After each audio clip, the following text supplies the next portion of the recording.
पूर्णगुणार्णवाय विश्वोदयस्थितिलयोन्नियतिप्रदाय ज्ञानप्रदाय विबुधासुरसौख्यदुःख सत्कारणाय वितताय नमो नमस्ते। अभ्रमं भङ्गरहितम् अजडं विमलं सदा आनन्दतीर्थमतुलं भजे तापत्रयापहम्। भवति यदनुभावादेडमूकोऽपि वाग्मी जडमतिरपि जन्तुर्जायते प्रज्ञमौलिः। सकलवचनचेतो देवता भारती सा मम वचसि निधत्तां सन्निधिं मानसे च। अस्मद्गुरुसमारम्भां टीकाकृत्पादमध्यगां श्रीमदाचार्यपर्यन्तां वन्दे गुरुपरम्पराम्। विद्यायां विबुधाचार्यं वेदज्ञानाब्धिचन्दिरं दुर्मतध्वान्तमार्ताण्डं सत्यध्यानमुनिं भजे। 50 वर्षपर्यन्तं सततं रामपूजकः श्री सत्यप्रमोदगुरुराट् भासतां नो हृदम्बरे। बन्धुस्त्वं गुरुरिष्टदैवतमिति त्वत्पादपङ्केरुहं प्राप्तं मां परिपालयेति सततं याचे निबद्धाञ्जलिः। चित्तं मद्गुणदोषचिन्तनविधौ नूनं मनां मा कृताः। श्री सत्यात्मगुरो त्वदङ्घ्रियुगलं हित्वा न मे सद्गति। यैरहं शुकवत् सम्यक् शिक्षितोऽस्मि कृपालुभिः तान् वन्दे धेनुपाचार्यान् तत्त्वज्ञानार्थसिद्धये। श्रीगुरुभ्यो नमः। हरिः ओम हरिः ओम हरिः ओम।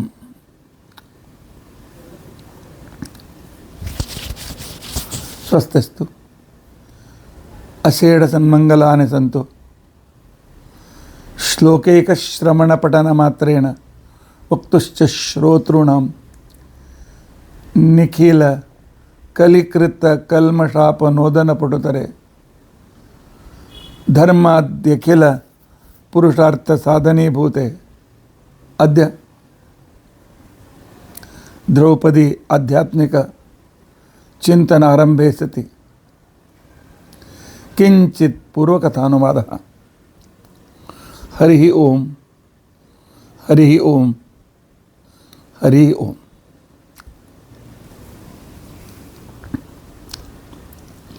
ಮೊನ್ನೆ ಬೆಳಗ್ಗೆ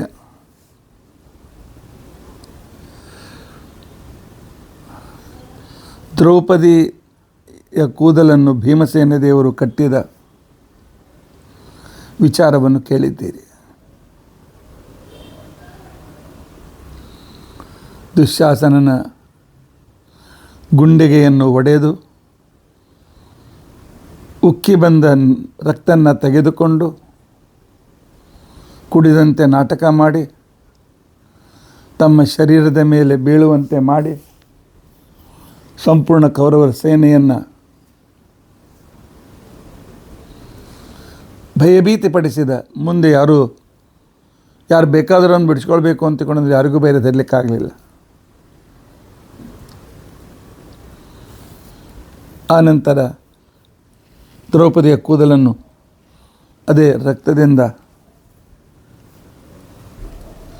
ಕಟ್ಟಿದ್ದಾರೆ.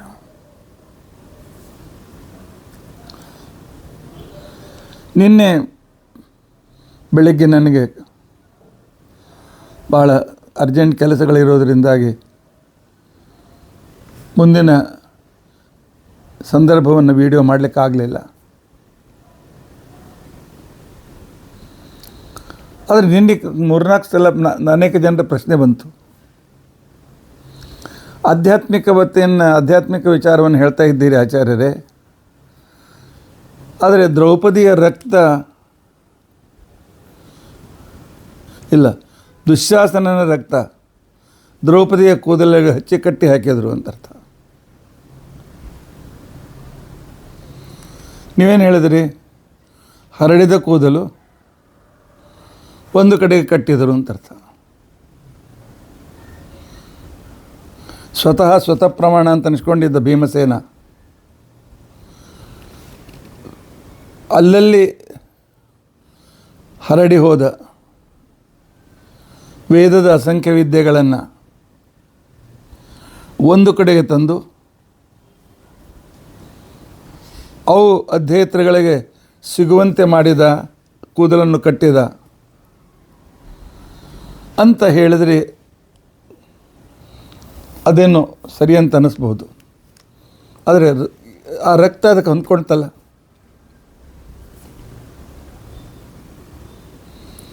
ಇದಕ್ಕೆ ತತ್ವಜ್ಞಾನ ಅರ್ಥ ಏನು? ತತ್ವಜ್ಞಾನಪೂರ್ವಕ ಅರ್ಥ ಏನು ಅಂತ ತಿಳ್ಕೊಂಡಿದ್ದೆ. 3-4 ಜನ ಕೇಳಿದ್ದಾರೆ. ನನಗೆ ಒಂದು ಸಂತೋಷ ಆದದ್ದು ಏನು ಅಂತ ತಿಳ್ಕೊಂಡಂತಂದರೆ, ಮನಸ್ಸು ಲಕ್ಷ್ಯ ಕೊಟ್ಟು ಕೇಳ್ತೀರಾ ಶ್ರೋತೃಗಳು, ಆನಂತರ ಅದರ ಮೇಲೆ ಜಿಜ್ಞಾಸೆಯೂ ಕೂಡ ಮಾಡ್ತೀರಿ, ಚರ್ಚೆ ಮಾಡ್ತೀರಿ. ಇದೇ ನಮಗೆ ಬೇಕಾದದ್ದು. ನಿಮ್ಮಲ್ಲಿ ಚಿಂತನೆ ಒಂದು ಪ್ರಚೋದನೆ ಆಗಬೇಕು. ವಿಷಯ ಬಂದಾಗ ಅದನ್ನು ಸರಿಯ ಇದು ಹೌದು, ಸರಿಯ ಹೌದು, ತಪ್ಪು, ಇದಕ್ಕೆ ಅರ್ಥ ಏನು ಅಂತ ತಿಳ್ಕೊಂಡಂತ ಹೇಳಿ ಅದನ್ನು ಚಿಂತನೆ ಮಾಡಿ ತಿಳಿದುಕೊಳ್ಳುವ ಒಂದೇನು ಪ್ರವೃತ್ತಿ ನಿಮ್ಮಲ್ಲಿ ಬೆಳೆದರೆ ಸಾಕು. ಆಮೇಲೆ ನಮ್ಮ ಪ್ರವಚನಕಾರ ಅವಶ್ಯಕತೆ ನಿಮಗಿಲ್ಲ, ನಿಮಗೆ ಅಧ್ಯಯನ ಮಾಡಲಿಕ್ಕೆ ಅನುಕೂಲವಾಗ್ತದೆ. ಆದರೆ ನಮ್ಮದೇನು ಆಯಿತು, ದೊಡ್ಡವರು ಹೇಳಿದ್ದಾರೆ ಒಪ್ಕೊಂಡು ನಡೆಯೋಣ ಅಂತೇಳಿ ಇಷ್ಟನ್ನೇ ಶಾಸ್ತ್ರ ಹೇಳಿಲ್ಲ. ದೊಡ್ಡವರು ಹೇಳಿದ್ದನ್ನು ಪ್ರಮಾಣ ಸ್ವೀಕರಿಸು, ವಿಶ್ವಾಸ ಇಡು. ವಿಶ್ವಾಸ ಇಡದೇ ಇದ್ದರೆ ನೀನು ಚಿಂತನೆ ಮಾಡೋದಿಲ್ಲ. ಆನಂತರ ಮನನ ಮಾಡು, ನಿಧಿಧ್ಯಾಸನ ಮಾಡು. ಇದು ಹೀಗ್ಯಾಕೆ ಹೇಳಿದರು? ಇದರಿಂದ ಇರ್ತಕ್ಕಂಥ ಪ್ರಮಾಣ ಏನು? ಬಂದ ಸಂಶಯಗಳಿಗೆ ಉತ್ತರಗಳೇನು? ಹೌದು, ದುಶ್ಯಾಸನನ ರಕ್ತ ಈ ಸಕಲ ವಿದ್ಯಾ ಸ್ವರೂಪಿಣಿಯಾದ ದ್ರೌಪದಿಲೆ ಕೂದಲಿಗೆ ಹತ್ತಬೇಕು ಅಂದರೆ ಅರ್ಥ ಏನು? ಯುಕ್ತವಾದ ಶಾಸ್ತ್ರಗಳಲ್ಲಿ ಕೇವಲ ಶಾಸ್ತ್ರ ವಚನ ಇರೋದಿಲ್ಲ. ಬ್ರಹ್ಮಸೂತ್ರದಂಥ ನಿರ್ಣಾಯಕ ಶಾಸ್ತ್ರಗಳಲ್ಲಿ ಪೂರ್ವ ಪಕ್ಷ, ಅದಕ್ಕೆ ಉತ್ತರ ರೂಪವಾದಂಥ ಯುಕ್ತಿ, ಪೂರ್ವ ಪಕ್ಷ ಯುಕ್ತಿ, ಉತ್ತರ ಪಕ್ಷ ಯುಕ್ತಿ, ಎರಡೂಗಳನ್ನು ಈ ನಿರ್ಣಾಯಕ ಗ್ರಂಥಗಳಲ್ಲಿ ಇರ್ತದೆ. ದುಶ್ಯಾಸನ ರಕ್ತ ಅಂತ ಕೊಂಡ್ರೆ ಪೂರ್ವ ಪಕ್ಷ ಯುಕ್ತಿ.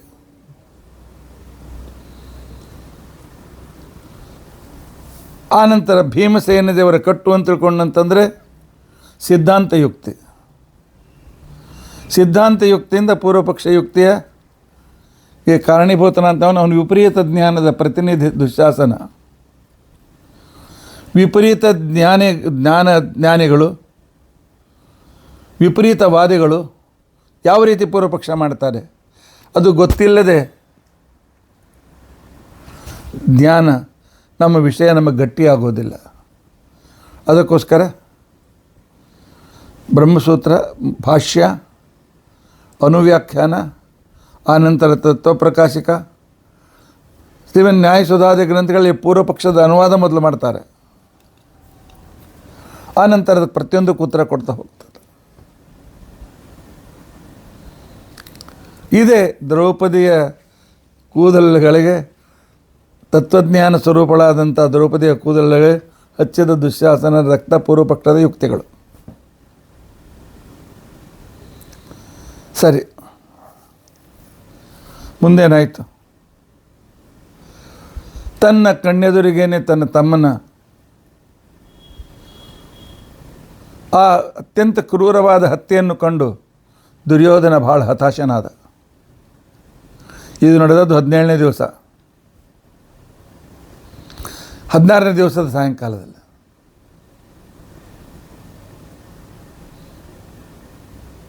ಇಲ್ಲ 17ನೇ ದಿವಸದ ಸಾಯಂಕಾಲದಲ್ಲಿ.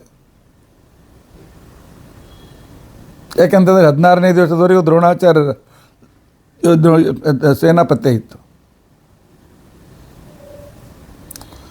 ರಾತ್ರಿ ಕರ್ಣನಿಗೆ ದುರ್ಯೋಧನ ಸ್ವಲ್ಪ ಆಕ್ಷೇಪಯುಕ್ತವಾಗಿರ್ತಕ್ಕಂಥ ರೀತಿಯ ಅವನ ಜೊತೆಗೆ ಮಾತನಾಡಿದ್ದಾನೆ. ನೀನಿದ್ದು ಕೂಡ ನನ್ನ ತಮ್ಮ ಸತ್ತೋದ, ನನ್ನ ತಮ್ಮನನ್ನು ಉಳಿಸ್ಲಿಕ್ಕಾಗಲಿಲ್ಲ. ಕರ್ಣ ಹೇಳ್ದ, ನಾಳೆ ನಾನು ಏನೇ ಆದರೂ ಕೂಡ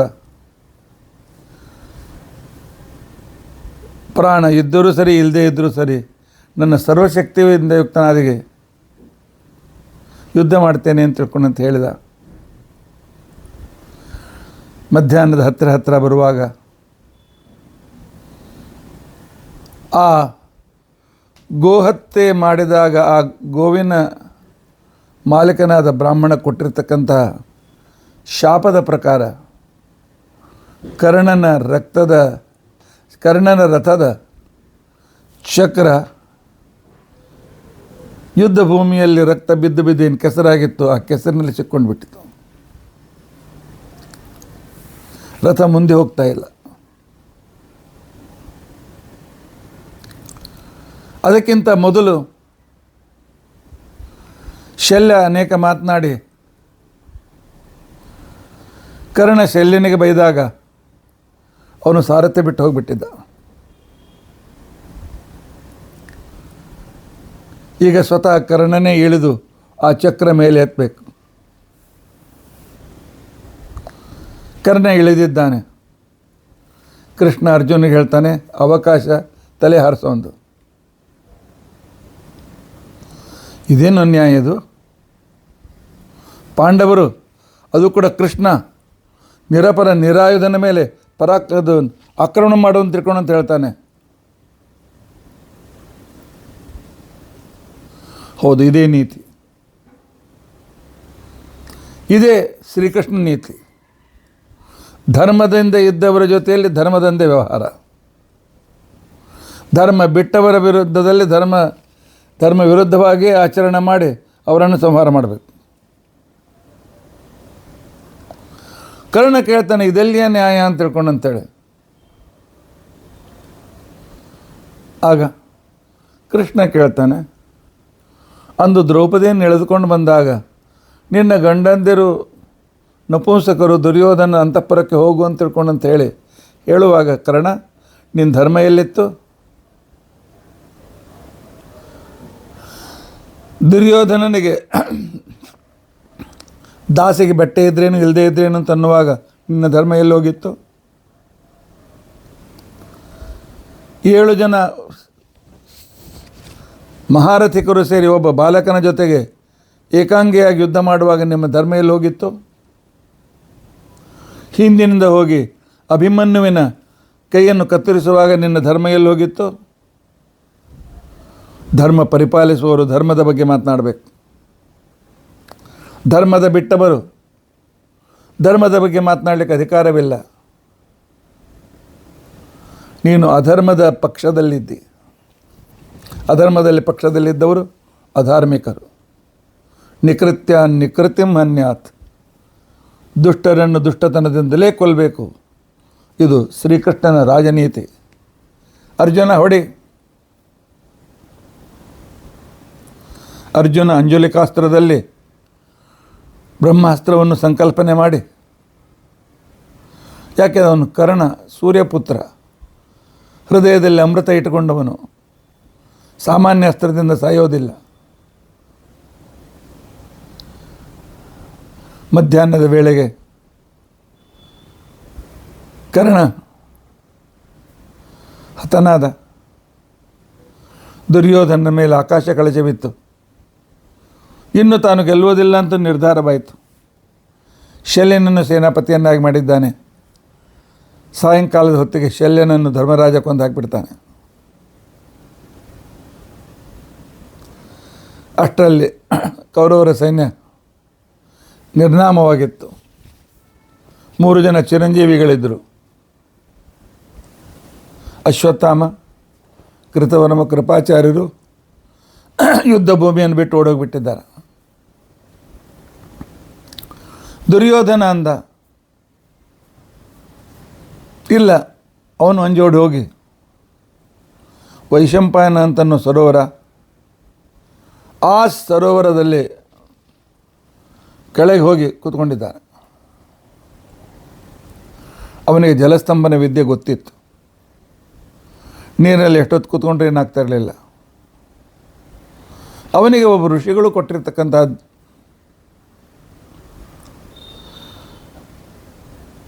ಅನೇಕ ಸಾವಿರ ಮಂತ್ರಗಳಿದ್ದು, ಒಂದು ವೇಳೆ ಆ ಮಂತ್ರಗಳನ್ನು ಅವನು ಸರಿಯಾಗಿ ಉಚ್ಚಾರಣೆ ಮಾಡಿದರೆ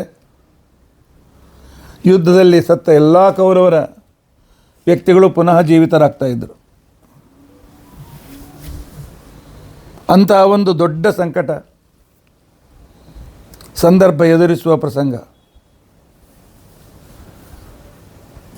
ಅವನು ಅಲ್ಲಿ ಕೂತ್ಕೊಂಡು ಆ ಮಂತ್ರಗಳನ್ನು ಜಪ ಮಾಡಿ ತರಲಿಕ್ಕೆ ಪ್ರಾರಂಭ ಮಾಡಿದ್ದಾನೆ. ಯುದ್ಧ ಭೂಮಿಯಲ್ಲಿ ದುರ್ಯೋಧನ ಕಾಣಲಿಲ್ಲ. ಪಾಂಡವರು, ಅರ್ಜುನ, ಕೃಷ್ಣ ಅವನನ್ನು ಹುಡುಕ್ತಾ ಇದ್ದಾರೆ. ಅಷ್ಟರಲ್ಲಿ ಒಬ್ಬ ಗೋಪಾಲಕ ಹೇಳಿದ, ಆ ಸರೋವರದಲ್ಲಿ ಹೋಗಿ ದುರ್ಯೋಧನ ಮುಳ್ಕೊಂಡು ಕೂತ್ಕೊಂಡಿದ್ದಾನೆ ಅಂತ ತಿಳ್ಕೊಂಡಂತ. ಧರ್ಮರಾಜ ಹೇಳ್ದ, ಹೇಗೆ ಓಡಿ ಹೋಗಿದ್ದಾನೆ, ಏನು ಮಾಡ್ತಾನೆ ನಮಗೆ? ಕೃಷ್ಣ ಹೇಳ್ತಾನೆ, ಇಲ್ಲ, ಶತ್ರು ಸಮೂಲವಾಗಿ ನಾಡ್ತಾ ಹೋಗ. ಹುಲ್ಲನ್ನು ಮೇಲ್ಮೈಯಿಂದ ಕಟ್ಟಿದರೆ ಮತ್ತೆ ಪುನಃ ಬೆಳೀತದೆ. ಹುಲ್ಲನ್ನು ತೆಗೆಯಬೇಕಾಗಿದ್ದರೆ ಬೇರು ಸಹಿತ ಕೆತ್ತಬೇಕು. ಆ ರೀತಿಯಾಗಿ ಈ ಬೇರು ಕೂಡ ಉಳಿಸುವಂತಿಲ್ಲ. ಧರ್ಮರಾಜ ಸರೋವರದ ಹತ್ರ ಹೋಗಿದ್ದಾನೆ. ದುರ್ಯೋಧನ ಹೇಳಿದೆ, ದುರ್ಯೋಧನ ಬಾ, ಮೇಲ್ ಬಾ, ಏನು ಹಿಡಿಯಾಗೊಂದು ಕೂತ್ಕೊಂಡಿದ್ದೆ, ಯುದ್ಧಕ್ಕೆ ನಡೆ ಬಾ. ದುರ್ಯೋಧನ ಅಂತಾನೆ, ಆಯಿತು, ನಾನು ಸೋತೋಗಿದ್ದೇನೆ, ಎಲ್ಲ ರಾಜ್ಯ ನಿಮ್ಮದು, ನೀವೇ ತೊಗೊಂಡು ಅದನ್ನು ಉಪಭೋಗ ಮಾಡಿ ಹೋಗಿ, ನಾನು ಬಿಟ್ಬಿಡಿ ನನ್ನನ್ನು. ಧರ್ಮರಾಜ ಹೇಳ್ತಾನೆ, ಇಲ್ಲ ಬಿಟ್ಬಿಡೋದಿಲ್ಲ, ಮೇಲೆ ಬಾ. ಇಲ್ಲ, ನೀವೆಲ್ಲ ಅನ್ಯಾಯದಿಂದ ನಮ್ಮ ಸೋಲಿಸಿದ್ದೀರಿ, ನೀವು ಅನ್ಯಾಯಗಳು, ಪಾಪಿಗಳು, ನಾನು ನಿಮ್ಮ ಜೊತೆಗೆ ಬರೋದಿಲ್ಲ. ಆಗ ಭೀಮಸೇನ, ದುರ್ಯೋಧನ ಮೇಲೆ ಬರ್ತೀಯೋ ನಾನೇ ಬರಲಿ ಕೆಳಗೆ ಅಂತ ಸಿಂಹನಾದ ಮಾಡಿದರೆ, ನೀರಿನಲ್ಲಿದ್ದು ಕೂಡ ಆ ಭೀಮಸೇನ ಧ್ವನಿ ಕೇಳಿ ದುರ್ಯೋಧನಿಗೆ ಬೆವರು ಬಂತಂತೆ ನೀರಿನಲ್ಲಿ. ಈ ಮಾತನ್ನು ರನ್ನ ತನ್ನ ಗದಾಯುದ್ಧದಲ್ಲಿ, ಕನ್ನಡದ ಪ್ರಾಚೀನ ಕವಿ ರನ್ನ, ಗದಾಯುದ್ಧ ಅಂತನ್ನೋದು ಅವನ ಗ್ರಂಥದ ಹೆಸರು, ಅದರಲ್ಲಿ ಹೇಳ್ತಾನೆ, ಭೀಮನ ಶಬ್ದವನ್ನು ಕೇಳಿ ಬೆಮರ್ತನ್ ಉರಗ ಪತಾಕಂ ಅಂತಿಕೊಂಡಂತೆ. ಹಾವಿನ ಚಿಹ್ನೆ, ಧ್ವಜದಲ್ಲಿ ಚಿಹ್ನೆ ಇರ್ತಕ್ಕಂಥವನು ದುರ್ಯೋಧನ. ಭೀಮಸೇನನ ಧ್ವನಿಯನ್ನು ಕೇಳಿ ಬೆಮರ್ತನ್, ಸಂಪೂರ್ಣ ಬೆವರಿದನು ಅಂತ ತಿಳ್ಕೊಂಡಂತ ಹೇಳಿ ಕಾವ್ಯದಲ್ಲಿ ವರ್ಣನೆ ಮಾಡ್ತಾರೆ. ಆಗ ಮೇಲೆ ಹೋಗಲು ಬೇಡ ಅಂತ ವಿಚಾರ ಮಾಡುವಷ್ಟರಲ್ಲಿ ಭೀಮ ತನ್ನ ಗದೆಯಿಂದ ನೀರನ್ನು ಕೆಳಗೆ ಹೇಳಿ ಮಾಡ್ತಾ ಇದ್ದಾನೆ. ಕೆಳಗಿನ ನೀರು ಮೇಲೆಲ್ಲ ಮೇಲೆ ಬರ್ತಾ ಇತ್ತು, ಮೇಲಿಂದ ಕೆಳಗೆ ಹೋಗ್ತಾ ಇತ್ತು. ತಾನು ಕೂಡ ಅದೇ ರೀತಿಯಾಗಿ ಮೇಲೆ ಬರ್ತೇನೆ ಅಂತ ತಿಳ್ಕೊಂಡಂತೇಳಿ ದುರ್ಯೋಧನ ಮೇಲೆ ಬಂದ, ಬೇರೆ ದಾರಿ ಇರಲಿಲ್ಲ. ಮೇಲೆ ಬಂದಾಕ್ಷಣ ಕೇಳ್ದ, ನೀವಷ್ಟೆಲ್ಲ 5 ಜನ ಪಾಂಡವರು, ಕೃಷ್ಣ ಜೊತೆಗೆ ನಿಮ್ಮ ಸೇನಾಪತಿಗಳಿದ್ದಾರೆ, ನಾನೊಬ್ಬನೇ, ಹೀಗೆ ನಾನೊಬ್ಬನ ಜೊತೆಗೆ ಇಷ್ಟೆಲ್ಲ ಸೇರಿ ಯುದ್ಧ ಮಾಡೋದು ಸರಿಯೇನು, ಧರ್ಮ ಏನು? ಕೃಷ್ಣ ಹೇಳ್ತಾನೆ, ನೀವು 7 ಜನ ಮಹಾರಥಿಗಳು ಸೇರಿ ಕೇವಲ ಆ 18 ವರ್ಷದ ಯುವಕ ಅಭಿಮನ್ಯು ಜೊತೆ ಯುದ್ಧ ಮಾಡುವಾಗ ಈ ಮಾತು ನಿನ್ನ ನೆನಪಿಗೆ ಬರಲಿಲ್ಲೇನು? ಕರ್ಣನನ್ನು ಹಿಂದೆ ಕಳಿಸಿ ಹಿಂದಿನಿಂದ ಅವನ ಕೈ ಕತ್ತರಿಸುವುದು ನಿನ್ನ ಕಣ್ಣೆದುರಿಗೆ ನಡೀತಾ ಇರುವಾಗ ಧರ್ಮದ ವಿಚಾರ ಬರಲಿಲ್ಲೇನು? ಅಷ್ಟರಲ್ಲಿ ಧರ್ಮರಾಜ ಮಾತನಾಡ್ತಾನೆ, ಇಲ್ಲಪ್ಪ ಇಲ್ಲ, ನೀನು ಯಾರ ಜೊತೆಗಾದರೂ ಒಬ್ಬರ ಜೊತೆ ಯುದ್ಧ ಮಾಡ್ತೀವಿ, ನಮ್ಮಲ್ಲಿ 5ರಲ್ಲಿ ಯಾರಾದರೂ ಒಬ್ಬರನ್ನು ಆರಿಸ್ಕೊ, ನಮ್ಮಲ್ಲಿ 5ರಲ್ಲಿ ಒಬ್ಬರನ್ನು ಆರಿಸ್ಕೊ, ಆ ಒಬ್ಬರು ನಿನ್ನ ಕಡೆಯಿಂದ ಸೋತರೆ ನಿನ್ನ ರಾಜ್ಯ ವಾಪಸ್ ನಿನಗೆ, ನಾವು ಕಾಡಿಗೆ ಹೋಗ್ತೇವೆ.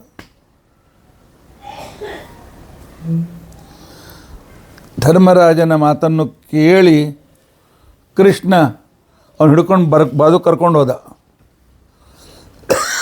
ಧರ್ಮರಾಜ ಏನು ಮಾತನಾಡ್ತಾ ಇದ್ದೆ? ಭೀಮನನ್ನು ಬಿಟ್ಟು ಅವನ ಜೊತೆ ಯಾರು ಯುದ್ಧ ಮಾಡಲಿಕ್ಕೆ ಸಮರ್ಥರಿಲ್ಲ. ಅದು ನನಗೆ ಗೊತ್ತಿಲ್ಲೇನು? ನಕುಲನನ್ನು, ಸಹದೇವನನ್ನು, ನಿನ್ನನ್ನು ಗದಾ ಯುದ್ಧಕ್ಕೆ ಕರೆದ ನೀವು ಅವನ ಎದುರಿಗೆ ನಿಲ್ತೀರಾ? ಎಂಥ ಹುಚ್ಚನ್ನು ಮಾತನಾಡ್ತೀವಿ. ಕೇವಲ ಧರ್ಮಾಚರಣೆ ಭಗವತ್ ಪ್ರಾಪ್ತಿಗೆ ಕಾರಣೀಭೂತವಾಗೋದಿಲ್ಲ, ಧರ್ಮಾಚರಣೆ ಅಂತಃಕರಣ ಶುದ್ಧಿಗೆ ಕಾರಣೀಭೂತವಾಗ್ತದೆ. ಕೇವಲ ವಿನಯ ಅಜ್ಞಾನ ಜೊತೆ ಯುದ್ಧ ಮಾಡಲಿಕ್ಕೆ ಆಗೋದಿಲ್ಲ.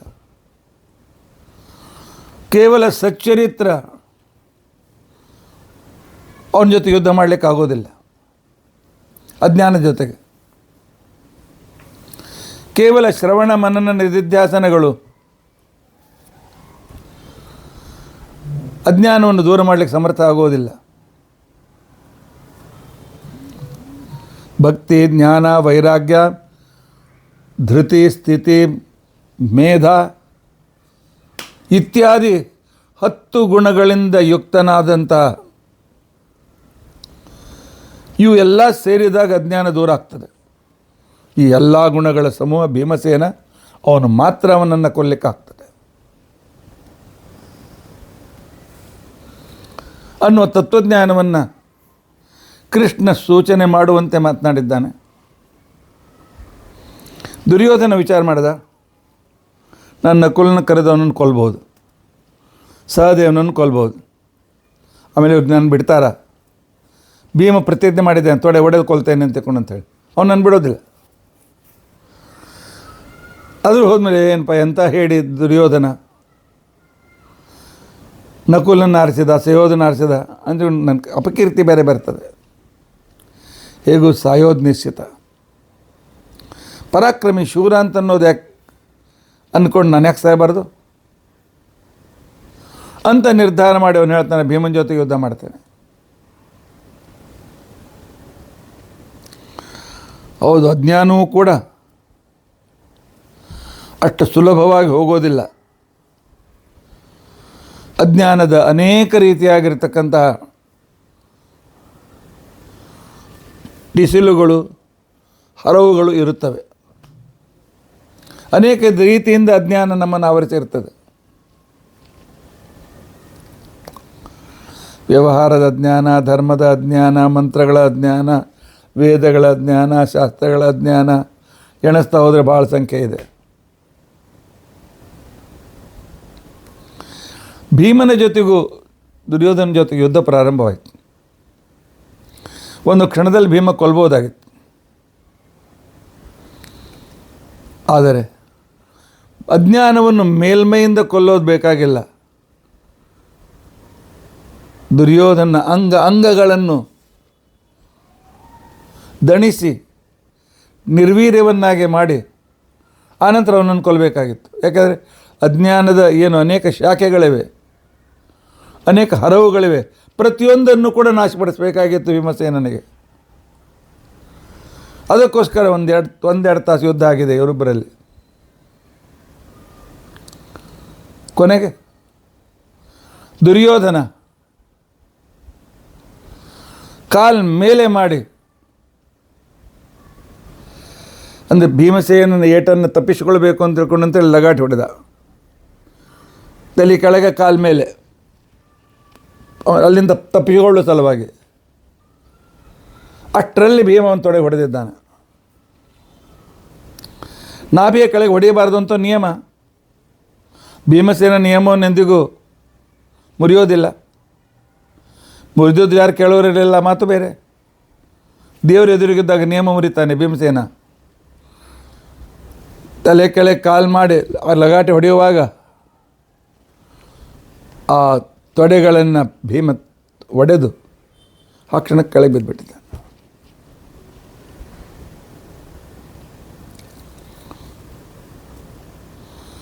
ಭೀಮಸೇನ ನಿನ್ನ ತೊಡೆಯನ್ನು ಒಡೆದು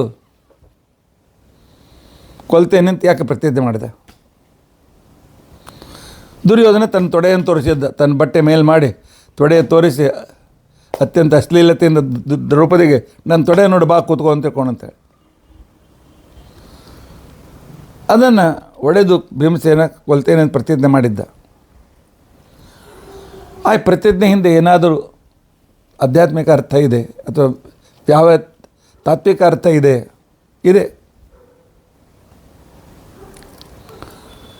ಮನುಷ್ಯ ಎಲ್ಲಿಯವರೆಗೂ ಓಡಾಡ್ತಾನೆ ಅಲ್ಲಿಯವರೆಗೂ ಅವನ ಶರೀರದ ಎಲ್ಲ ಅವಯವಗಳು ಕೆಲಸ ಮಾಡ್ತವೆ. ಯಾವಾಗ ಮನುಷ್ಯ ಓಡಾಡೋದನ್ನು ಬಿಡ್ತಾನೆ, ಒಂದೊಂದಾಗಿ ಅವನ ಅವಯವಗಳು ಸಾಯಲಿಕ್ಕೆ ಪ್ರಾರಂಭವಾಗ್ತವೆ. ಅದಕ್ಕೆ ಯೋಗಶಾಸ್ತ್ರದಲ್ಲಿ ಒಂದು ನಿಯಮ ಇದೆ, ಮೃತ್ಯು ಕಾಲಿನಿಂದ ಪ್ರಾರಂಭವಾಗ್ತಂತೆ. ಅದಕ್ಕೆ ಮನುಷ್ಯ ಬೆಡ್ ರಿಡನ್ ಆಗಬಾರ್ದು, ಓಡಾಡ್ತಾ ಇರಬೇಕು. ಒಟ್ಟು ತನ್ನ ಕಾಲ ಮೇಲೆ ಓಡಾಡ್ತಿದ್ರೆ ಅವನ ಆರೋಗ್ಯ ಚೆನ್ನಾಗಿರ್ತದೆ. ಕೂತ ಪ್ರಾಣಿ ಬೇಗನೆ ಸಾಯ್ತದೆ, ಓಡಾಡುವ ಪ್ರಾಣಿ ದೀರ್ಘಜೀವಿ ಆಗ್ತದೆ. ನಿನ್ನ ತೊಡೆಯನ್ನು ಹೊಡಿತೇನೆ ಅಂತಂದರೆ ಕಾಲಿಗೆ ಆಧಾರವಾಗಿರ್ತಕ್ಕಂಥ ನಿನ್ನ ಮೃತ್ಯು ಒಮ್ಮೆಲೆ ನಾನೆಲ್ಲ ವಿಲಿ ಒದ್ದಾಡಿ ನಿನ್ನನ್ನು ಕೊಲ್ತೇನೆ. ಎಲ್ಲ ತರಹದಿಂದಲೂ ಅಜ್ಞಾನವನ್ನು ನಾನು ನಾಶಪಡಿಸ್ತೇನೆ ಅನ್ನೋದು ಭೀಮಸೇನನ ಆ ಒಂದು ಉದ್ದೇಶ. ತೊಡೆ ಒಡೆದು ಕೆಳಗೆ ಬಿದ್ದ ಕ್ಷಣಕ್ಕೇನೆ ದುರ್ಯೋಧನ, ಇದೇನು ಅನ್ಯಾಯ, ನನ್ನ ತೊಡೆ ಹೊಡೆದಿದ್ದೆ, ನಾಭಿ ಕೆಳಗೆ ಹೊಡೆದಿದ್ದಿ, ನೀನು ಅನ್ಯಾಯ ಮಾಡಿದ್ದಿ, ನೀನು ಅಧಾರ್ಮಿಕನು ಅಂತ ಭೀಮಸೇನನಿಗೆ ಬೈಲಿಕ್ಕೆ ಪ್ರಾರಂಭ ಮಾಡಿದಾಗ ಪುಷ್ಪವೃಷ್ಟಿ ಆಯಿತು.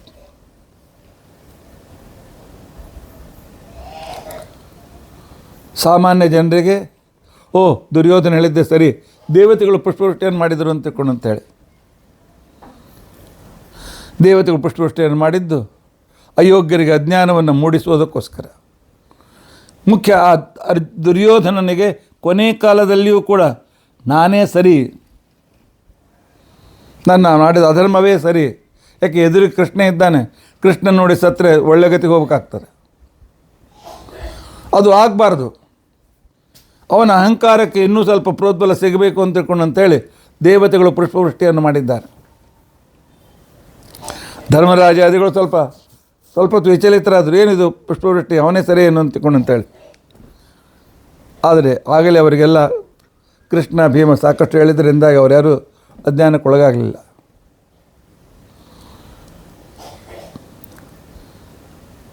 ಆ ನಂತರ ಕೃಷ್ಣನನ್ನು ಪಣಕ್ಕೆ ಇಡುವಂತ ತಿಳ್ಕೊಂಡಂತ ಹೇಳಿ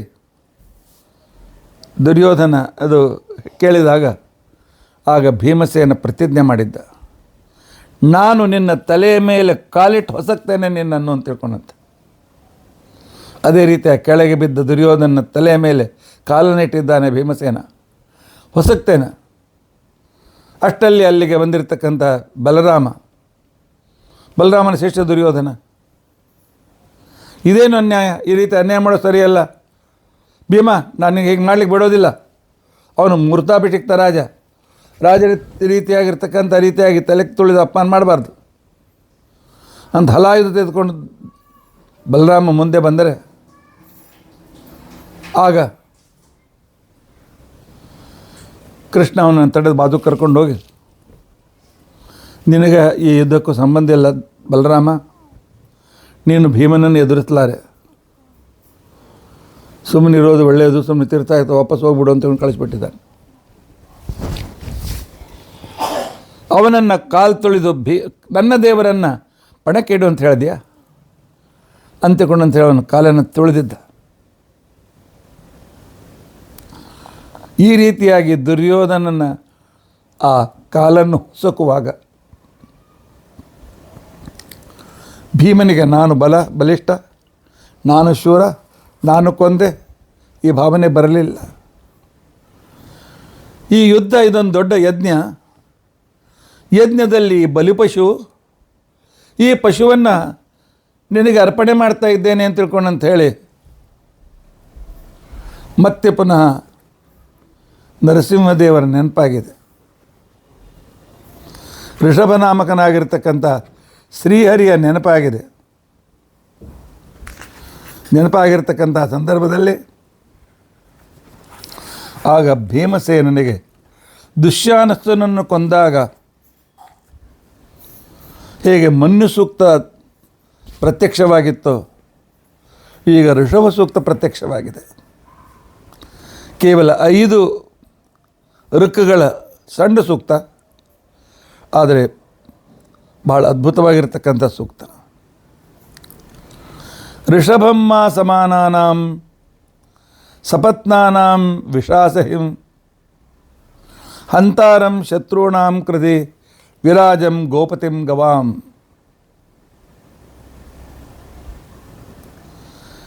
ಅದಕ್ಕೋಸ್ಕರ ಈ ಸೂಕ್ತದ ಮೊದಲು ಋಷಭಮ್ಮ ಇತಿ ಸೂಕ್ತಸ್ಯ ಭೀಮಸೇನಸ್ತು ಕುಂತಿಜಃ ಋಷಿ ನಾರಾಯಣೋ ದೇವತಾ ಅನುಷ್ಠುಪ್ ಛಂದಸ ಅಂತಕೊಂಡಂಥೇಳಿ ವಿವರಣೆ ಇದೆ. ಸಮಾನಾನಾಂ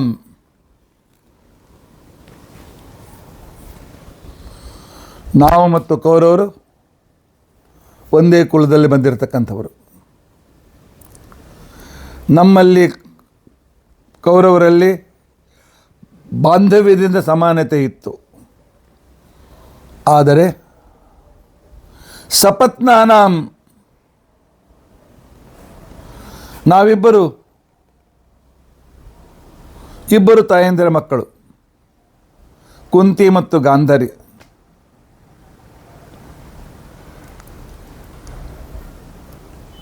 ಅಷ್ಟೇ ಅಲ್ಲ, ಸಪತ್ನಾಶ್ಚ ನಾವು ದೇವತೆಗಳು, ಈ ದುರ್ಯೋಧನಾದಿಗಳು ಅಸುರರು. ಆದ್ದರಿಂದ ನಾವು ಶತ್ರುಗಳು. ಅಷ್ಟೇ ಅಲ್ಲ, ವಿಷಾಸಹಿಂ ಇಷ್ಟು ದಿನದವರೆಗೆ ನಾನು ಸಹನೆ ಮಾಡಿಕೊಂಡೆ. ಅಂದೇ ನಿನ್ಕೊಳ್ಬೋದಾಗಿತ್ತು. ಯಾಕೆ ಸಹನೆ ಮಾಡಿಕೊಂಡೆ? ಪರಮಾತ್ಮನ ಸಂಕಲ್ಪ ನನಗೆ ಗೊತ್ತಿತ್ತು. ಆಗ ವಿಷಾಸಹಿಂ ನನ್ನ ಕಣ್ಣೆದುರಿಗೆ ನಮ್ಮ ಹೆಂಡತಿಯ ಅಪಮಾನದ ಪ್ರಯತ್ನ, ಇದು ವಿಷ ಕುಡಿದಂಥಕ್ಕಿಂತ ಹೆಚ್ಚು ವೇದನೆಯನ್ನು ಕೊಡ್ತಕ್ಕಂಥದ್ದು. ಆದರೂ ಕೂಡ ನಾನು ಸಹನೆ ಮಾಡಿದ್ದೇನೆ. ವಿಷಾಸಹಿಂ ನಾನು ಸಹನೆ ಮಾಡಿದೆ. ಅಷ್ಟೇ ಅಲ್ಲ, ನನ್ನ ಸಹನೆ ಕೌರವರಿಗೆ ವಿಷದಂತೆ ಇತ್ತು. ಇಂತಹ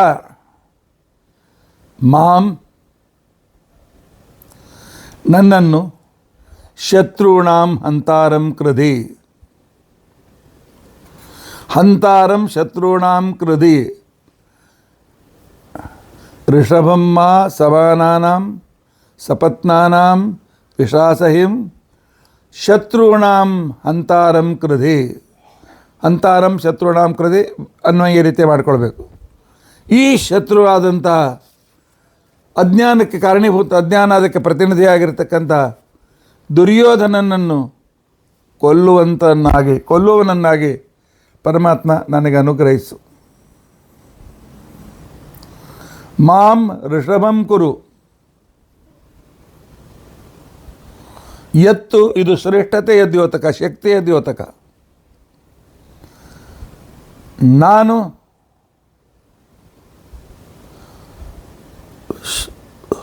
ಗೂಳಿಯಂತೆ ಸಮರ್ಥನಾಗು. ಯಾಕೆ ಅಂತಿಕೊಂಡಂತಂದರೆ, ನಾನು ಇಷ್ಟು ದಿವಸ ಸಹನೆ ಮಾಡಿದ್ದು ಅಶಕ್ತನಾಗಿ ಸಹನೆ ಮಾಡಿರಲಿಲ್ಲ. ಹೊರತು ನಾನು ಯಾವಾಗಲೂ ಮಹಾಬಲಿಷ್ಠನೇ, ನಾನು ಋಷಭನೇ. ಋಷಭ ಅಂತ ಕೂಡ ಅಂತಂದರೆ ಪರಾಕ್ರಮಿಗಳಲ್ಲಿ ಶ್ರೇಷ್ಠ. ಸಂಸ್ಕೃತದಲ್ಲಿ ಋಷಭ, ವ್ಯಾಘ್ರ, ಸಿಂಹ, ಶಾರ್ದೂಲ ಇತ್ಯಾದಿ ಶಬ್ದಗಳು ಹೆಸರಿನ ಹಿಂದೆ ಇದ್ದರೆ ಅವರು ಅತ್ಯಂತ ಶ್ರೇಷ್ಠರು ಅಂತ ಅರ್ಥ. ಸುರುತ್ತರ ಪದೇ ವ್ಯಾಘ್ರ, ಪುಂಗ ವೃಷಭ ಕುಂಜರಾ, ಸಿಂಹ ಶಾರ್ದೂಲನಾಗಾದ್ಯ ಪುಂಸಿ ಶ್ರೇಷ್ಠಾರ್ಥಗೋಚರ ಅಂತಿಕೊಂಡು ಅಂತ ಹೇಳಿದ್ದರಿಂದಾಗಿ ಋಷಭಂ ಮಾಂ ಋಷಭಂ ಕುರು, ಪರಮಾತ್ಮ ಯಾವಾಗಲೂ ನನ್ನನ್ನು ಶತ್ರುಗಳಲ್ಲಿ ಪರಾಕ್ರಮಗಳಲ್ಲಿ ಶ್ರೇಷ್ಠನನ್ನಾಗಿಟ್ಟಿದ್ದಿ, ಇವತ್ತು ಅದೇ ರೀತಿಯಾಗಿಡು. ಮತ್ತೇನು ಮಾಡೋದು? ವಿರಾಜಂ ಕುರು, ಜಗತ್ತಿನಲ್ಲಿ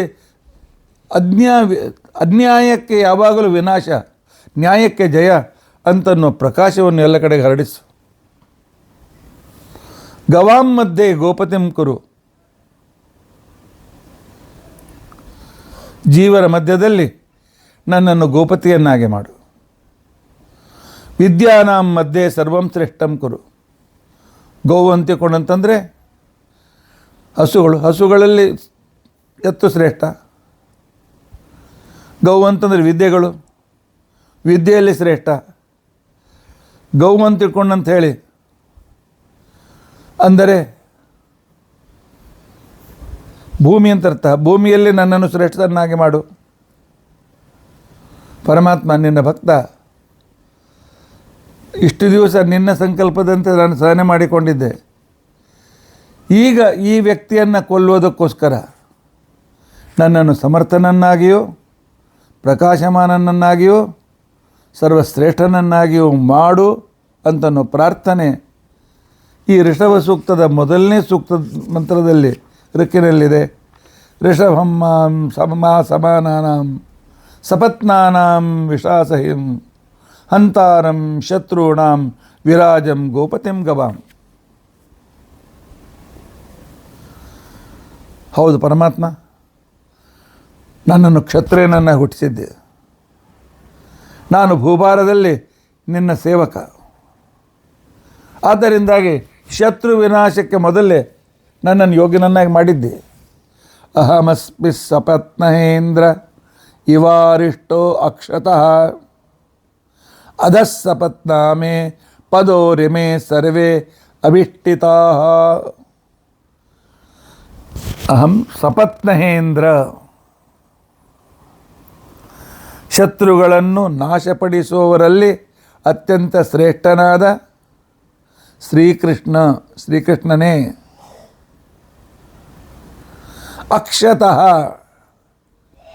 ನೀನು ಅಕ್ಷತನಾಗಿದ್ದಿ, ನಿನಗೆ ಸೋಲೆ ಇಲ್ಲ, ಕ್ಷತಿ ಇಲ್ಲ ಪರಮಾತ್ಮ.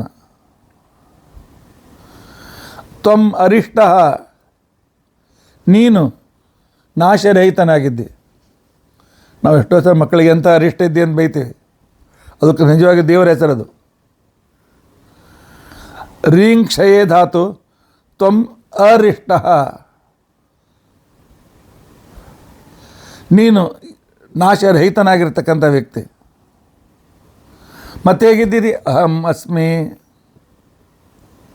ಅಹೇಯತ್ವಾತ್ ಅಹಂ ನಾಮ, ನಿನ್ನನ್ನು ಬಿಟ್ಟು ಅರ್ಲಿಕ್ಕೆ ಆಗೋದಿಲ್ಲ. ಅಹಂ ಸೋಮಮ ಹನಸಂ, ಅಲ್ಲಿಯೂ ಕೂಡ ಇದೇ ರೀತಿಯಾಗಿ ಮುನ್ನ ಸೂಕ್ತದಲ್ಲಿಯೂ ಕೂಡ ಇದೇ ಅರ್ಥ ಬಂದಿದೆ. ನೀನನ್ನು ಬಿಟ್ಟು ಇರಲಿಕ್ಕಾಗೋದಿಲ್ಲ ಅಂತನ್ನುವ ತಿಳುವಳಿಕೆ ಭಕ್ತರಿಗಿರಬೇಕು. ಇಮೇ ಸರ್ವಾಹ ಸಪತ್ನಾಹ ಮೇ ಪದೋ ಅಭಿಷ್ಟುತಾಹ. ಇಂಥ ನಿನ್ನ ಭಕ್ತ ನಾನು ಪರಮಾತ್ಮ. ಆದ್ದರಿಂದಾಗಿ ಈ ಎಲ್ಲ ಶತ್ರುಗಳು ನನ್ನ ಕಾಲು ಕೆಳಗೆ ತುಳಿಯಲ್ಪಟ್ಟಿದ್ದಾರೆ. ಈಗ ದುರ್ಯೋಧನ ನನ್ನ ಕಾಲು ಕೆಳಗೆ ಅವನ ತಲೆಯನ್ನು ಹೊಸಿತಾ ಇದ್ದೇನೆ.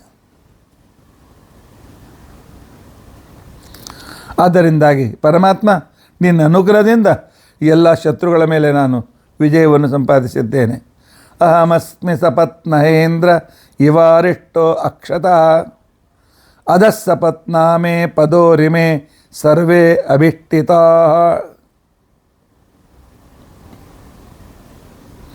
ಅತ್ರೈವ ಓಪಿ ನಹ್ಯಾಂ ಉಭೇ ಅರ್ತ್ನಿ ಇವ ಜಯ ವಾಚಸ್ಪತೆ ನಿಷೇಧೆ ಮಾನ್ಯಥಾ ಮದಧರಂ ವದಾನ್. ಉಭೇ ಅರ್ತ್ನಿ ಜಯ ಇವ ವಹಾಪಿ ನಹ್ಯಾಮಿ. ಹೇಗೆ ಧನುಷ್ಯದ ಎರಡು ತುದಿಗಳು ತಾನಾಗಿ ಹತ್ತಿರ ಬರುವುದಿಲ್ಲ, ಅದು ಅಸಂಭವ.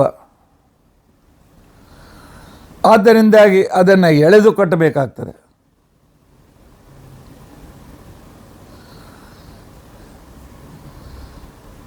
ಆದ್ದರಿಂದಾಗಿ ನಿನ್ನ ಕೃಪೆಯಿಂದ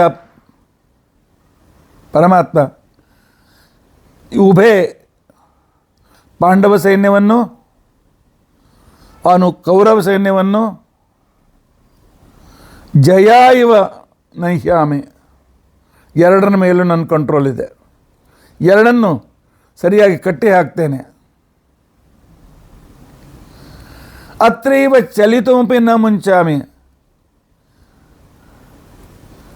ನನ್ನ ಪ್ರೇರಣೆ ಇಲ್ಲದೆ ಎರಡೂ ಸೈನ್ಯದಲ್ಲಿ ಯಾರೂ ಅಳಗಾಡಲಿಕ್ಕೂ ಆಗೋದಿಲ್ಲ, ಕಣ್ರೆಪ್ಪೆ ಬಡಿಲಿಕ್ಕೂ ಆಗೋದಿಲ್ಲ. ಯಾಕೆ? ನಾನು ಪ್ರಾಣ ಪ್ರೇರಕ. ಶತ್ರುಗಳನ್ನು ಪ್ರಾಣರಹಿತನ ಕೇವಲ ದೃಷ್ಟಿಯಿಂದ ಒಳಗಿದ್ದ ನಾನು ಹೊರಗೆ ಬಂದು ಸಾಕು ಸತ್ತು ಹೋಗ್ತಿದ್ರು. ಆದರೂ ಕೂಡ ಅವರಿಗೆ ಗೊತ್ತಾಗಬೇಕು ನಮ್ಮ ತಪ್ಪಿಗಾಗಿ ನಮ್ಮ ಶಿಕ್ಷೆ ಆಗಿದೆ ಅಂತ ತಿಳ್ಕೊಂಡು ಅಂತೇಳಿ, ಹೇ ವಾಚಸ್ಪತೆ, ಇಂಥ ಪರಮಾತ್ಮ ನೀನು ವಾಚಸ್ಪತಿ ಆದ್ದರಿಂದ ನಿನಗೆ ನಾನು ಶರಣು ಬಂದಿದ್ದೇನೆ. ವಿದ್ಯೆ ಪತಿಯಾಗಿದ್ದಿ, ಮತ್ತಃ ಅಧರಂ ವದಾನ್, ನಿನ್ನ ಶಿಷ್ಯನಾಗಿರ್ತಕ್ಕಂಥ ಮಧ್ವಾಚಾರ್ಯನು ನಾನು. ಆದ್ದರಿಂದಾಗಿ ಉಳಿದ ಎಲ್ಲರೂ ಕೂಡ ನನ್ನ ಶಿಷ್ಯರು, ಎಲ್ಲ ದೇವತೆಗಳು ನನ್ನ ಶಿಷ್ಯರು. ಈಗಲೂ ಕೂಡ ಕೌರವ ಪಾಂಡವ ಸೈನಿಕರೆಲ್ಲರೂ ನನ್ನ ಅಧೀನ.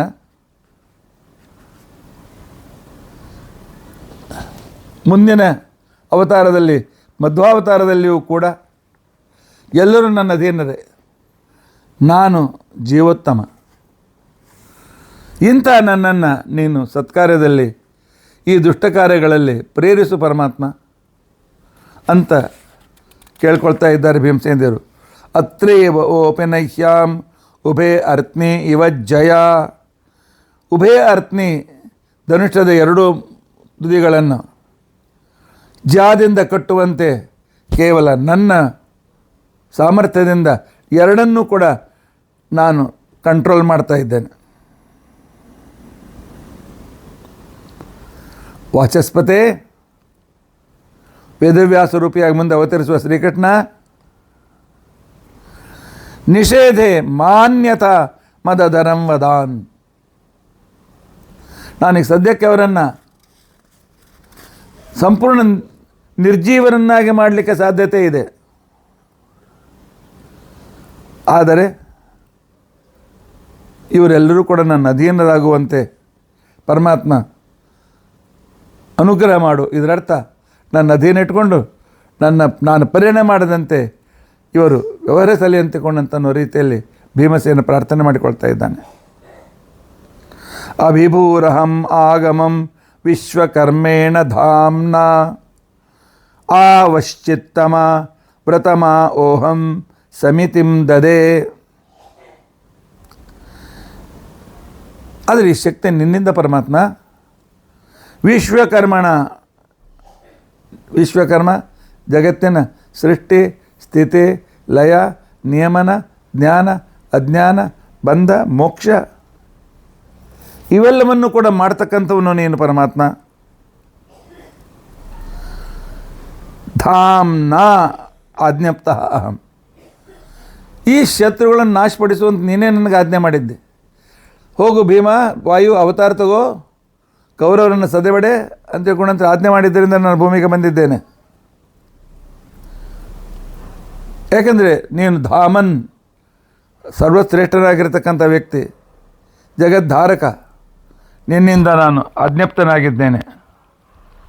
ಅದಕ್ಕೋಸ್ಕರವೇ ಮಧ್ವಜದಲ್ಲಿ ಬರ್ತದೆ, ಆಜ್ಞಾಮನ್ನೇರಧಾರ್ಯಾಂ, ಇದರಲ್ಲಿ ವಾಯುಸ್ತುತಿಯಲ್ಲಿ ಬರ್ತದೆ, ಶರಿಸಿ ಪರಿಸರದ್ ರತ್ನಕೋಟೀರಕೋಟು. ಈ ಸಂಪೂರ್ಣ ಭೂಭಾರ ಹರಣ ಮಾಡೋದಲ್ಲಿ ಪ್ರಧಾನಾಂಗವಾಗುವ ಶಕ್ತಿ ಭೀಮನಿಗೆ ಮಾತ್ರ ಅಂತ ಪರಮಾತ್ಮ ನಿನಗೆ ಗೊತ್ತಿದೆ. ಆ ರೀತಿ ನೀ ಅನುಗ್ರಹ ಮಾಡಿದ್ದೆ ಪರಮಾತ್ಮ. ನಿನ್ನ ಆಜ್ಞೆಯಿಂದಲೇ ಅಭಿಭೂಹು, ಇಲ್ಲಿವರೆಗೂ ಎಲ್ಲರನ್ನೂ ಸೋಲಿಸುತ್ತಾ ನಾನು ಆಗಮಂ, ನಿನ್ನ ಹತ್ರ ಬಂದಿದ್ದೇನೆ, ನಿನ್ನ ಶರಣಿಗೆ ಬಂದಿದ್ದೆ. ನೀ ಹೇಳಿದ ಕೆಲಸ ನಾನು ಮಾಡಿ ಬಂದಿದ್ದೇನೆ. ನಾನು ಯಾವ ಕೆಲಸಕ್ಕೆ ನಾನು ಕಲಿಸಿಕೊಟ್ಟಿದ್ದೆ ಭೂಮಿಗೆ, ಅದನ್ನು ನಾನು ಮಾಡಿದ್ದೇನೆ ಪರಮಾತ್ಮ. ಆ ಸಮಂತಾತ್ ವಹ ಯುಷ್ಮಾನ್ ಚಿತ್ತಂ ಮನಃ ಆವತ್ತಮ ಆವಶ್ಚಿತ್ತಮ ಪ್ರಥಮ ಅಹಂ ಸಮಿತಿಂ ದದೆ. ಪರಮಾತ್ಮ ನಿನ್ನ ಸುತ್ತ ಎಲ್ಲ ಕಡೆಯಲ್ಲಿರ್ತಕ್ಕಂತಹ ಎಲ್ಲ ಕಡೆಯಲ್ಲಿರೋ ಮನಸ್ಸನ್ನು ಕೂಡ ಯಾರ್ಯಾರು ನನ್ನ ಭಕ್ತರು, ನನ್ನ ಅಧೀನರು, ನನ್ನನ್ನು ಯಾರು ಶ್ರೇಷ್ಠ ಅಂತ ಒಪ್ಪಿಕೊಂಡಿದ್ದಾರೋ, ನನ್ನ ಭಕ್ತರು ಯಾರಿದ್ದಾರೆ, ನನ್ನನ್ನು ಯಾರು ಜೀವೋತ್ತಮ ಅಂತೇಳಿ ತಿಳಿದುಕೊಂಡಿದ್ದಾರೆ, ಅಂತ ಎಲ್ಲರನ್ನೂ ಅಹಂ ಸಮಿತಿಂ ದದೆ, ಅವರಿಗೆ ಅವರ ಮನಸ್ಸನ್ನು ಬೇರೆ ಕಡೆ ಹೋಗ್ತಾ ಇರೋದನ್ನು ಎಳೆತಂದು ಸಮೀಚೀನವಾದ ಜ್ಞಾನವನ್ನು ನಾನು ಕೊಡುವಂತೆ ಅನುಗ್ರಹ ಮಾಡು ಪರಮಾತ್ಮ. ಈಗ ನಾನು ಪಾಂಡವರಿಗೆ ಉಳಿದವರೆಲ್ಲರಿಗೂ ನಾನು ತೋರಿಸಿಕೊಟ್ಟಿದ್ದೇನೆ, ನನ್ನ ಜೊತೆಗಿದ್ದರೆ ಪರಮಾತ್ಮ ನಿಮ್ಮ ಜೊತೆಗಿರ್ತಾನೆ ಅಂತ ತಿಳ್ಕೊಂಡು ಅಂತೇಳಿ. ಈಗಷ್ಟೇ ಅಲ್ಲ, ಮುಂದೆಯೂ ಕೂಡ ಮಧ್ವಾಚಾರ್ಯ ಆದಾಗಲೂ ಕೂಡ ಯಾರು ನನ್ನ ಭಕ್ತರಾಗ್ತಾರೆ ಅವರ ಮನಸ್ಸು ಅಲ್ಲಿ ಇಲ್ಲಿ ಹೋಗ್ತಕ್ಕಂಥ ಮನಸ್ಸನ್ನು ಎಳೆತಂದು ವ್ರತ ನಿಯಮ ಧರ್ಮ ಇತ್ಯಾದಿಗಳಲ್ಲಿ ಜ್ಞಾನ ಸಾಧನೆಗಳಲ್ಲಿ ಆಸಕ್ತವನ್ನಾಗಿ ಮಾಡ್ತೇನೆ.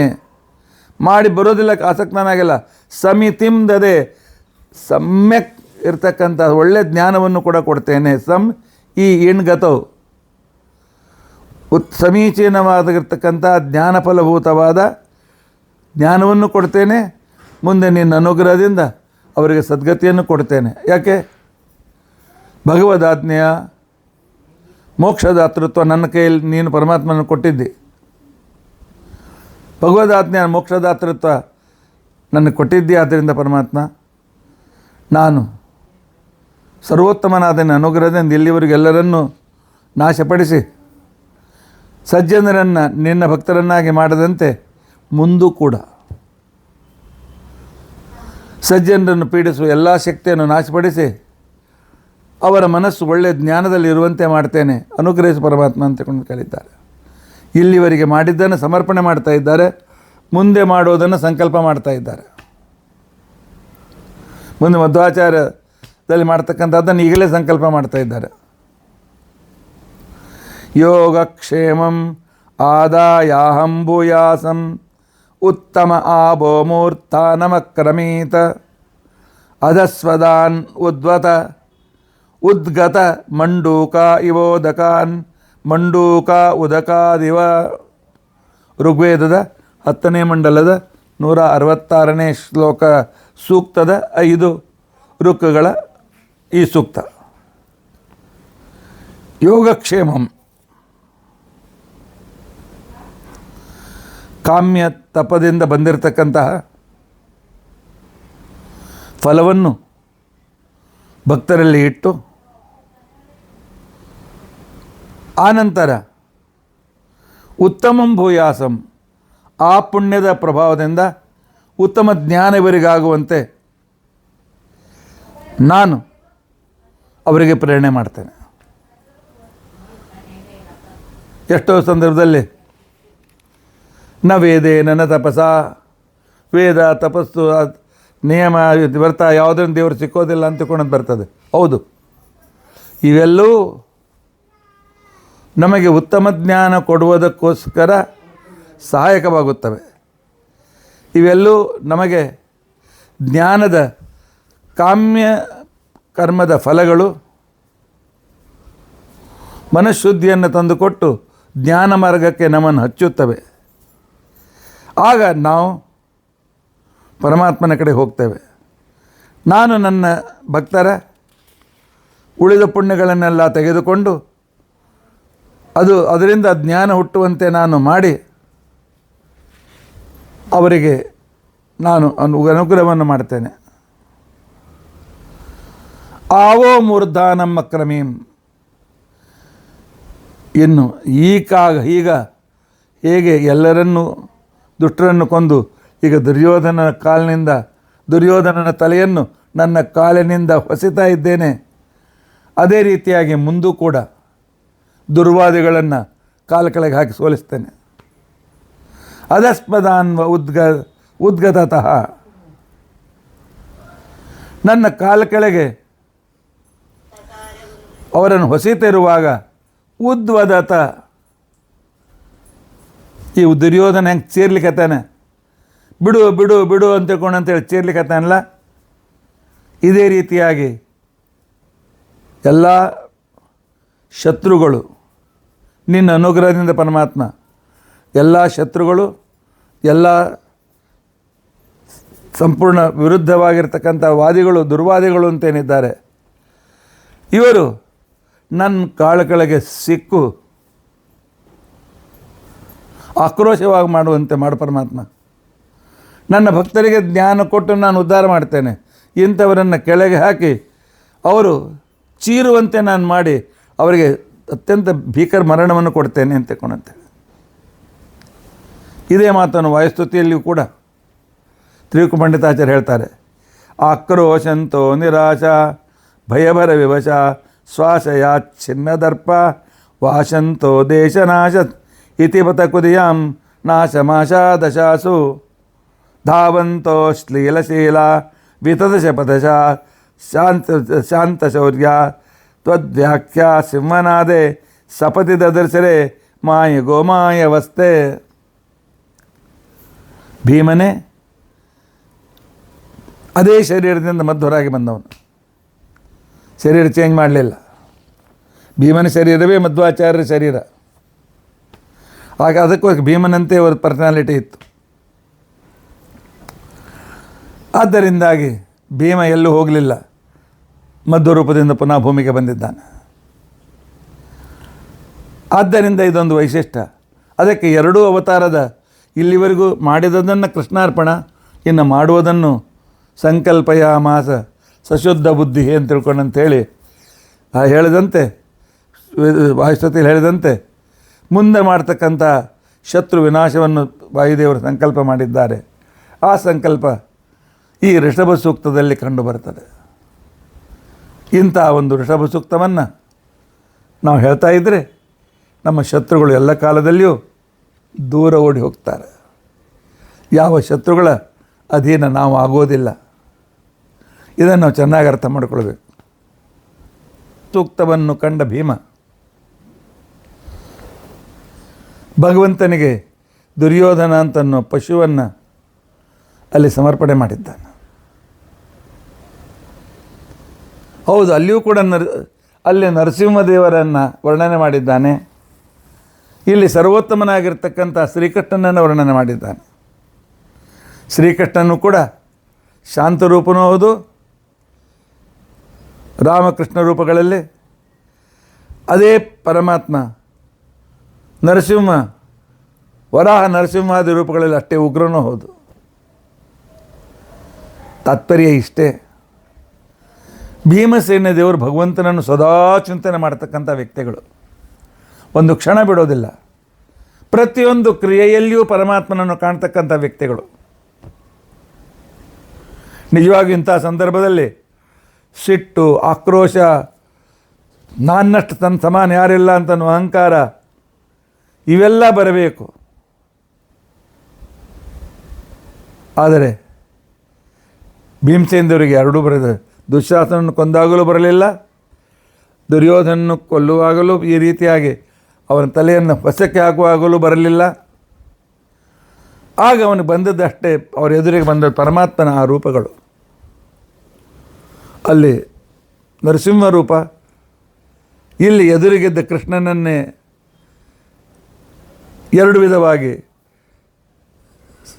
ಪರಿತ್ರಾಣಾಯ ಸಾಧೂನಾಂ ಅಂತನ್ನೋ ರೂಪ, ವಿನಾಶಾಯ ದುಷ್ಕೃತಾಂ ಅಂತನ್ನೋ ರೂಪವನ್ನು, ಅದ್ರ ಜೊತೆಗೆ ಅವನ ಅನುಗ್ರಹದಿಂದ ಮುಂದಿನ ಅವತಾರದಲ್ಲಿ ಧರ್ಮ ಸಂಸ್ಥಾಪನೆಯ ರೂಪವನ್ನು ವ್ಯಕ್ತಪಡಿಸ್ತಾ ಭೀಮಸೇನ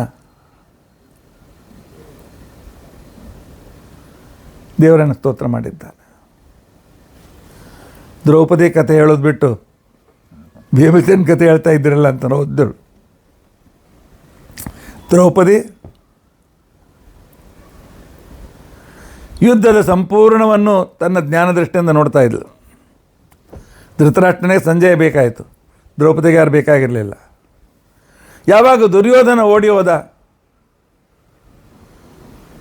ಆಗ ಅನ್ನಿಸ್ತು, ಎಲ್ಲಿ ಓಡಿ ಹೋಗ್ತಾ ಇದ್ದಾನೆ, ಆ ವೈಶಂಪಾಯನ ಸರೋವರದಲ್ಲಿದ್ದಾನೆ, ನನಗೆ ಗೊತ್ತಿದೆ, ನಾನು ಸರ್ವಜ್ಞಳು, ಹೋಗಿ ಭೀಮನಿಗೆ ಹೇಳಬೇಕು ಅಂತನ್ನುವಾಗ ದ್ರೌಪದಿ ನಗ್ತಾಳೆ. ನನಗಿಂತ ಹೆಚ್ಚು ಸರ್ವಜ್ಞ ಅವನು ಭೀಮ, ಅವನಿಗೆ ಗೊತ್ತಿಲ್ಲದೆ ಇರ್ತದೆ. ಹೌದು, ಯಾವ ಅಜ್ಞಾನ ದ್ರೌಪದಿಯನ್ನು ಸಂಪೂರ್ಣ ಜ್ಞಾನವನ್ನು ಅದರ ವಿಸ್ತರಣೆ ಮಾಡಿ ಆ ಜ್ಞಾನವನ್ನು ಅಜ್ಞಾನ ರೂಪದಲ್ಲಿ ಜಗತ್ತಿನಲ್ಲಿ ಇಡಲಿಕ್ಕೆ ಪ್ರಯತ್ನ ಮಾಡಿದಾಗ ಭೀಮಸೇನ ಅದೇ ದುರ್ಯೋಧನನ್ನು ಸಂಹಾರ ಮಾಡಿ ಅಜ್ಞಾನ ವಿಪರೀತ ಜ್ಞಾನಗಳಿಂದ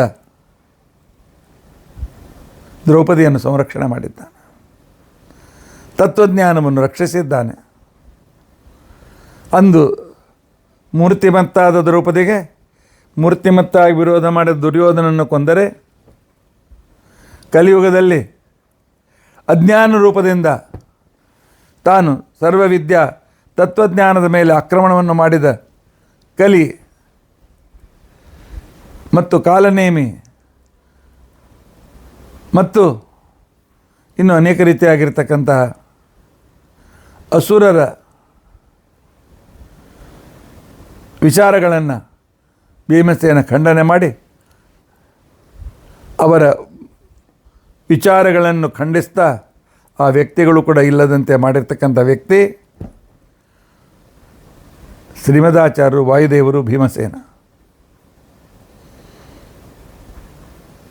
ದ್ರೌಪದಿ ಈ ದೃಶ್ಯವನ್ನು ನೋಡ್ತಾ ಇದ್ದಾಳೆ. ಭೀಮಸೇನ ಕಂಡ ಸೂಕ್ತವನ್ನು ತಾನು ಅನುಭವಿಸ್ತಾ ಇದ್ದಾಳೆ. ಮೈ ರೋಮಾಂಚಿತವಾಯಿತು. ಕಣ್ಣಿನಿಂದ ಆನಂದಾಶ್ರುಗಳು ಸುರಲಿಕ್ಕೆ ಪ್ರಾರಂಭವಾದವು. ತಾನಿದ್ದಲ್ಲಿಂದಲೇ ಭೀಮಸೇನೆಗೆ ನಮಸ್ಕಾರ ಮಾಡಿದ್ದಾಳೆ. ಇವತ್ತು ನಾನು ಶತ್ರು ವಿರಹಿತಳಾದೆ, ಇವತ್ತು ನನ್ನ ಶುಕ್ಲವಾದ ಶುದ್ಧವಾದ ಸ್ವರೂಪ ಜಗತ್ತಿನ ಎದುರಿಗೆ ಪ್ರಕಾಶಿತವಾಗ್ತದೆ. ಇನ್ನು ದ್ರೌಪದಿ ಕೌರವರಿಂದ ಎಕ್ಸ್ಪ್ಲಾಯ್ಟ್ ಮಾಡಿಸಿಕೊಂಡವಳಲ್ಲ ದ್ರೌಪದಿ. ಇವತ್ತಿನಿಂದ ಸಾಮ್ರಾಜ್ಞಿ, ಮಹಾರಾಣಿ, ಮುಂದೆ ಆಳುವ ನಮ್ಮ ರಾಜ್ಯದಲ್ಲಿ ಎಲ್ಲ ಕಡೆಗೆ ಜ್ಞಾನವನ್ನು ಹರಡಿಸುವ ಜವಾಬ್ದಾರಿಯನ್ನು ತೆಗೆದುಕೊಂಡಿರ್ತಕ್ಕಂಥ ನಾನು ಮಹಾಪ್ರತಾಪಿನಿ. ಹೌದು, ಅಗ್ನಿಯಿಂದ ಬಂದವಳು. ಬೆಂಕಿಯಲ್ಲಿದ್ದ ಬಂಗಾರ ಹೇಗೆ ಶುದ್ಧವಾಗಿರ್ತದೆ ಹಾಗೆ ಯಾವಾಗಲೂ ನಾವು ಶುದ್ಧಳೆ. ನನ್ನ ಮೇಲೆ ಏನು ಸುಮ್ಮನೆ ಧೂಳಾಗಬೇಕು ಅಂತ ಮಾಡ್ತಕ್ಕಂಥವರು ವಿನಾಶ ನಿಶ್ಚಿತ ಅಂತನ್ನುವುದನ್ನು ಚಿಂತನೆ ಮಾಡಿ ದ್ರೌಪದಿ ಮನಸ್ಸಾ ಸಂತುಷ್ಟಪಟ್ಟಿದ್ದಾಳೆ. ಯಾಕೆ? ಸರ್ವವಿದ್ಯೆಯ ಮೇಲೆ ಇರುವ ಅಜ್ಞಾನ ವಿಪರೀತ ಜ್ಞಾನಗಳ ಪರದೆ ಹರಿದೋಗಿತ್ತು. ಒಳ್ಳೆಯ ಜ್ಞಾನದ ಪ್ರವಾಹ ಹರಿಯುವ ವಾತಾವರಣ ನಿರ್ಮಾಣವಾಗಿತ್ತು. ಇನ್ನು ನಂತರ ದ್ರೌಪದಿ ಹೇಗೆ ತಾನು ತನ್ನ ಅವತಾರದ ಕಾರ್ಯಗಳನ್ನು ಮಾಡಿದಳು, ಆ ಅವತಾರ ಕಾರ್ಯಗಳಿಂದ ತನ್ನ ಆ ಒಂದು ತತ್ವಜ್ಞಾನ ಸ್ವರೂಪನ ಹೇಗೆ ಅಭಿವ್ಯಕ್ತಪಡಿಸಿದ್ಲು ಅಂತನ್ನೋದನ್ನು ನಾವು ಕ್ರಮವಾಗಿ ತಿಳಿದುಕೊಳ್ಳಿಕ್ಕೆ ಪ್ರಯತ್ನಿಸೋಣ. ದುರ್ಯೋಧನನ ವಧ, ದ್ರೌಪದಿಯ ವಿಜಯ, ಇದನ್ನು ನೆನಪಿಟ್ಟುಕೊಳ್ಳೋಣ. ಇತ್ಯಾದ್ಯ ಕಥಾ ಪ್ರಸಕ್ತಿ. ಹರೇ ರಾಮ ರಾಮ ರಾಮ ಹರೇ ಹರೇ, ಹರೇ ಕೃಷ್ಣ ಕೃಷ್ಣ ಕೃಷ್ಣ ಹರೇ ಹರೇ. ಉಗ್ರಂ ವೀರಂ ಮಹಾವಿಷ್ಣುಂ ಜ್ವಲಂತಂ ಸರ್ವತೋಮುಖಂ ನೃಸಿಂಹಂ ಭೀಷಣಂ ಭದ್ರಂ ಮೃತ್ಯುಂ ನಮಾಮ್ಯಹಂ. ಶ್ರೀಕೃಷ್ಣಾರ್ಪಣಮಸ್ತು. ಶ್ರೀಕೃಷ್ಣಾರ್ಪಣಮಸ್ತು.